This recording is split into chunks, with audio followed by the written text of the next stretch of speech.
Цивил медија. Правата на жените се човекови права што веќе 70 години се заштитени со меѓународното право и Обединетите нации. Жените имаат право да живеат ослободени од насилство, робство и дискриминација. Жените имаат еднакви права да се школуваат, да поседуваат имот, да гласаат и да заработат фер и еднаква плата, како и сите други вклучени во пазарот на трудот.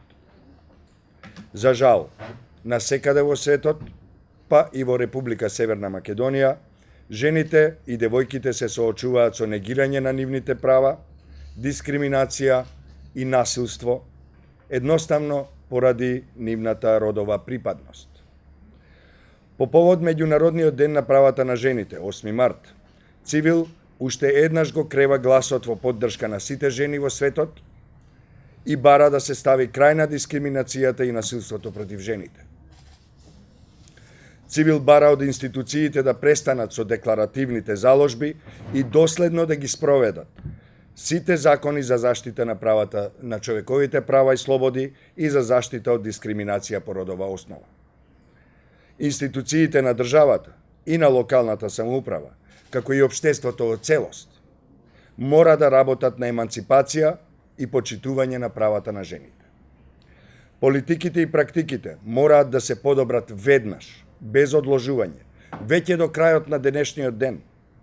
Секој што го чита или слуша ова соопштение, мора да преземе итни чекори за унапредување на правата на жените. Цивил бара од владата да подготви законски мерки и да воведе практики на најостро санкционирање на секоја постапка што жената ја става во подредена положба или ја дискриминира на работното место, во семејството, во јавноста или на било кое друго место или ситуација. Медиумите и граѓанските организации мораат да манифестираат повисока одговорност и да работат на граѓанската едукација за правата на жените.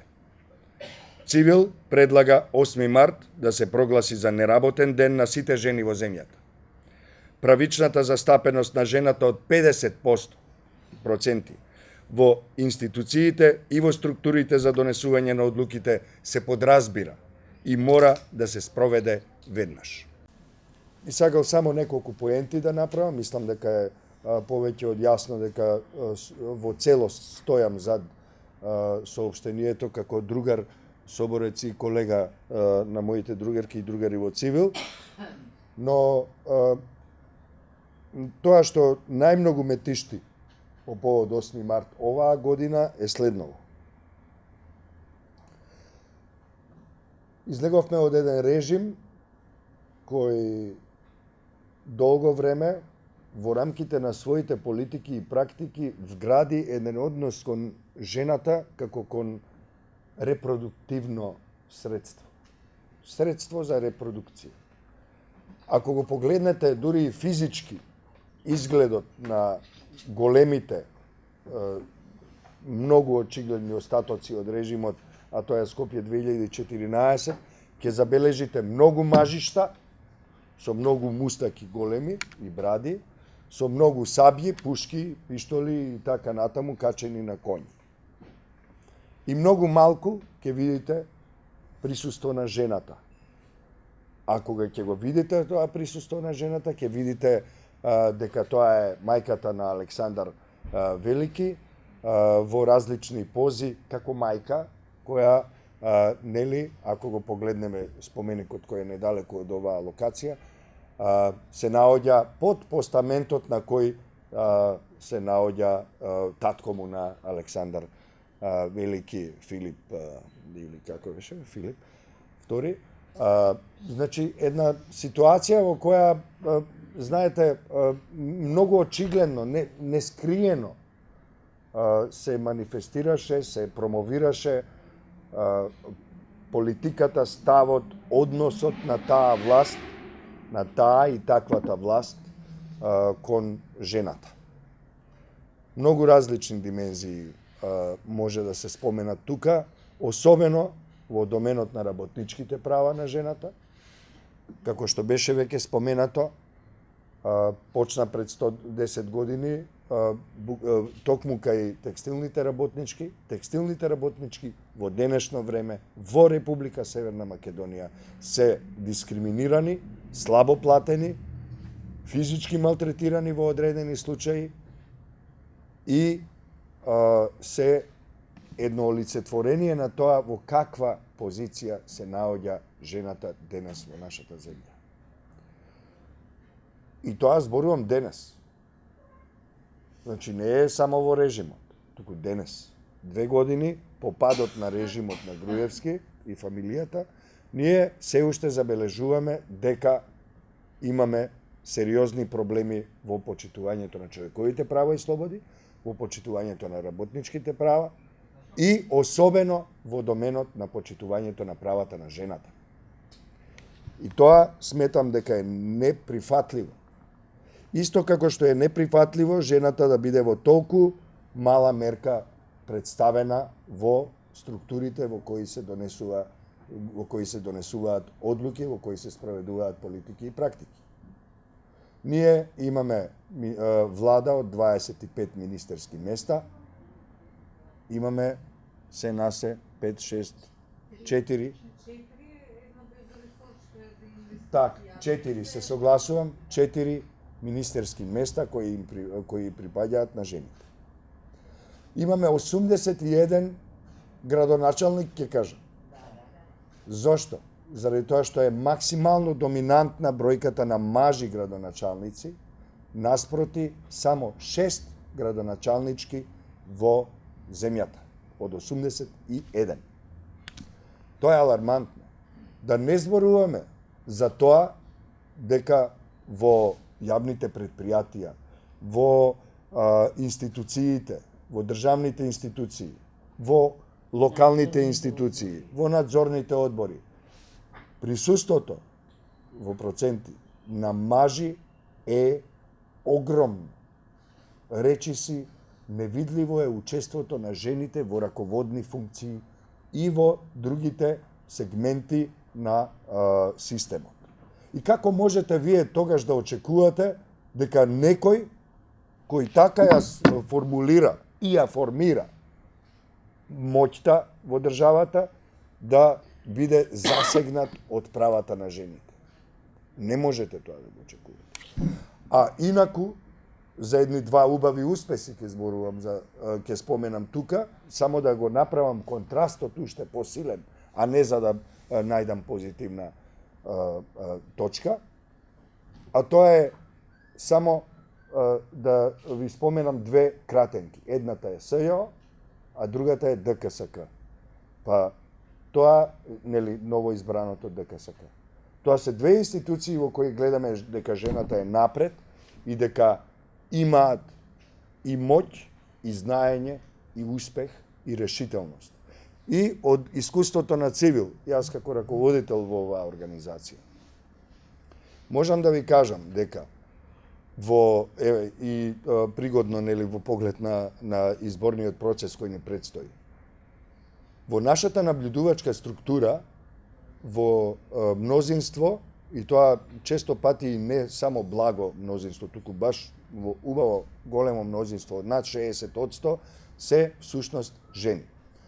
И жените, можам да ви кажам, жени и девојки, жените, можам да ви кажам дека во изминатите изборни процеси се покажаа како подобри наблюдувачи, похрабри наблюдувачи, подобро гледаат, подобро ги пишуваат извештаите, никако не се подложни на корупција или на притисок и во ниеден момент не покажале слабост или страв да го соопштат тоа што го гледаат на теренот.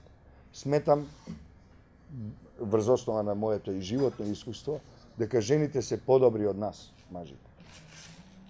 Тие се поиздржливи, нивното размислување е комплексно, на повеќе нивоа размислуваат. Ние како мажи, додека сме фокусирани на остварување на одредена цел, жените, барем во моето искуство, ги гледаме, ги остваруваат целите, а патем остваруваат уште неколку други цели и помагаат при тоа. Тие се посолидарни. Тие знаат во услови на тешки времиња, во услови на војна, тие се двојни жртви. Мажите гинат во војна и во борба, а жените се тие што гинат и во војна, меѓутоа гинат и во мирнодопскиот или оној дел кој не е зафатен од војните или од воените действија, бидејќи тие страдаат и како мајки, и исто така знаеме сите дека жените се мета, воена мета на оние што напаѓаат во одредени такви општествени, политички и воени состојби. Жените се двојна жртва заради тоа што тие што напаѓаат на некоја територија, жените ги земаат како цивилна, посебно таргетирана категорија. Во таа смисла, јас би сакал уште еднаш да повторам дека не само што го напишавме тоа соопштение и го пуштивме по медиуми и дека утре или задутре ќе заборавиме или ќе продолжиме понатаму со другите цели во нашите програми. Не. Правата на жените се хоризонтална, поврзувачка тема во се што ние правиме како организација. И апелирам и сметам дека тоа ќе биде еден од чекорите нашето општество на вистина да се придвижи напред, ако сите тоа го направат. Ако сите сметаат дека правата на жените се дел од нивниот општествено, политички или било каков друг ангажман. Многу беше кажано и многу убаво беше кажано досега за тоа кој се е носител на предрасудите, кој се е во позиција да замижи и да не ги поддржи правата на жените. Но и нема тука да се повторувам и јас, но само ќе кажам дека борбата мора секојдневно и секој од нас да ја води и особено оние што се од другата страна на родовата палета, односно мажите. Ако сакаат мажите да имаат повеќе права, мораат да знаат дека нивните права одат преку женските права. Инаку нема никој да има човекови права. Бидејќи човековите права и слободи се неделиви. Тие не гледаат ни род, не гледаат ни старост или возраст, не гледаат ни социјална или било каква позадина, односно потекло. Човековите права се заедно. Тие се неделиви и не може да се практикуваат некое право за некого повеќе, а некое право за некого помалку. Заради тоа што некоја структура на моќ тоа одлучила да го каже така или да го ужива на тој начин.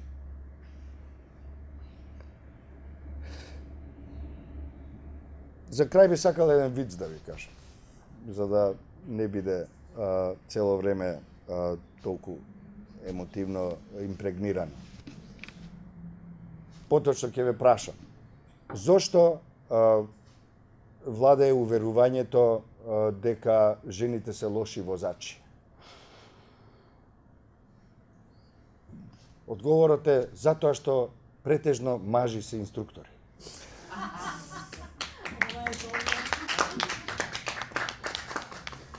Цивил медија.